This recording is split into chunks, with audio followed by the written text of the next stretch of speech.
Wag na kawin! Ang kakapal ng mukha nitong mga congressman na to, na kung magdikta kung saan pupunta ang pondo, parang sa kanila yung pera na ginagastos nila. Pera ng taong bayan yan. Nakasulat mismo yan sa konstitusyon natin ewan ko ba, may presidente tayong hindi alam kung ano nakasulat sa konstitusyon.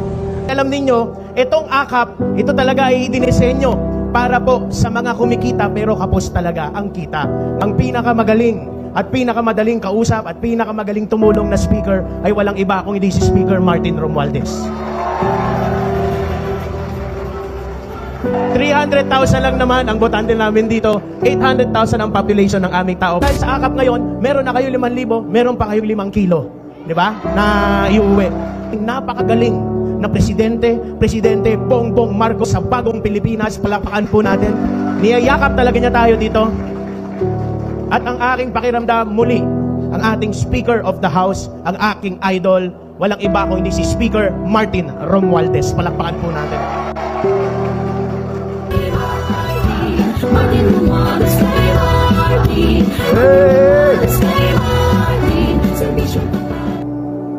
Yung isang programa na AIX dati, Assistance for Individuals in Crisis Situation.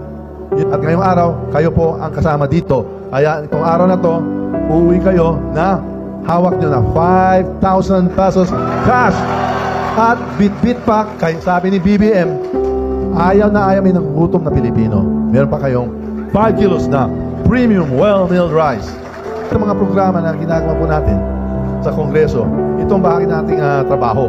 Kaya tinatanong, ano ba talagang trabaho ng mga kongresista? At ako bilang House of Representative Speaker, kami po ang gumagawa ng mga batas, ang legislation. Kaya lahat ng mga buwis na kinokolekta ng bansa, ng gobyerno, kailangan gastusin yan. Yung budget ay ang isang pinakamalaki at pinakaimportanteng batas na ginagawa po natin. At dito po, so, nandyan lahat ng mga pondo, lahat ng mga resources, kailangan mag-isip kami ng mga programa na maaabot natin sa inyo para makakalingkod tayo sa iyo, para mapapagaan, ilulutas kayo sa mga problema. Kaya inisip natin ito pong programa. Happy kayo dito sa AKAP. Kaya tinatanong natin ngayon, okay ba ang AKAP program? Kaya ginagawa natin yung budget sa 2025. Gusto mo ituloy itong programa sa next year? Ayan, kasi may mga kaibigan tayo sa Senado, nagdadalawang isip pa. Pero sinabi ko, siguro mag-mall tour tayo. At talaga, tugunan natin talaga, ano man ang damdamin ninyo. Kung okay ba itong programa, at kung talaga pwede natin ituloy. Kaya kami po lang ang mga representante ninyo. Hinalan mo kami para maglingkod sa iyo. At kung ano ang pondo ng bayan, dapat malaman natin ang mga hinay ninyo. 10 SM Fairview employees na makakatanggap ng 5,000 pesos financial or cash assistance at 5 kilong bigas bawat beneficiary. Help natin! Wag na kawin! Yung AKAP daw na 26 billion, hindi naman daw ginagamit sa pamumulitika. Naniniwala kayo doon mga kasama? May ginagawa na naman tayong tanga ng mga congressman at ng mga senador Alam ng taong bayan kung bakit ziniro ang budget sa PhilHealth at nilagyan ng 26 billion ang ayuda para sa Kapos ang Kita program. Gagamitin yan ng mga politiko, lalong-lalo na yung mga tatakbo sa 2025 para legal na bilhin ang boto ng mamamayan. Payag ba kayo doon mga kasama? Ginagawa kasi tayong mangmangi. Alam ng taong bayan yan kahit nakapikit na ang ayuda, AIX, TUPAD, pati ang AKAP, ginagamit yan ng mga politiko para sa interes nila. Kaya nga sila yung paulit-ulit na nai-elect Kaya nga sila yung paulit-ulit na nailalagay sa iba't ibang posisyon ng kapangyarihan dahil nangangapital sila sa desperasyon at pangangailangan ng mamamayan.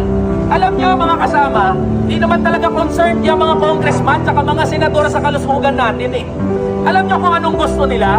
Manikluhod tayo, magmakaawa tayo para doon sa sarili nating pondo na ginagamit nila. Ang kakapal ng mukha nitong mga congressman na to, na kung magdikta kung saan pupunta ang pondo, parang sa kanila yung pera na ginagastos nila. Pera ng taong bayan yan. Tapos ang gagawin sa atin, na pera ng taong bayan, tayo may magmamakaawa dito sa mga politiko na to. Pumapayag ba kayo sa ganyan mga kasama? Hindi pumapayag. Pero alam naman natin, desperado ang marami sa atin. Ang mahal na mga bilihin, ang mahal ng ng bill sa ospital, ang mahal ng mga gamot. So saan tayo kakapit? Siyempre, desperado tayo dahil may pera si congressman, nalapit tayo doon, magmamakaawa tayo. Ang labas, superhero na naman, bayani na naman ng mga congressman. Ayaw natin ng ganito dahil ang kalusugan, karapatan yan ng mamamayan. Nakasulat mismo yan sa konstitusyon natin eh. Ewan ko ba, may presidente tayong hindi alam kung ano nakasulat sa konstitusyon. May mga congressman tayo na hindi alam kung ano yung nakasulat sa batas. Kasi nga, ang interest nila, magmakaawa tayo. Pag tayo nagkasakit, kasama na po yung mga kaibigan nating mga pulis. Pag tayo nagkasakit, pag tayo tinamaan ng atay, ang bato, tayo inatake sa puso, ang bagsak nating lahat sa public hospital, ano nga asahan natin? PhilHealth.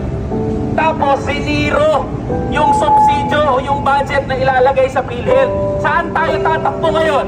E di sa mga politiko, ganyan tinatarantado ng mga congressman at ng mga politiko ang mamamayan, lalong-lalo na yung mga mahihirap. Kaya ang sigaw natin, PhilHealth natin! Wag na kawin dahil ito, malinaw pa sa araw na pagnanakaw sa pondo ng mamamayan.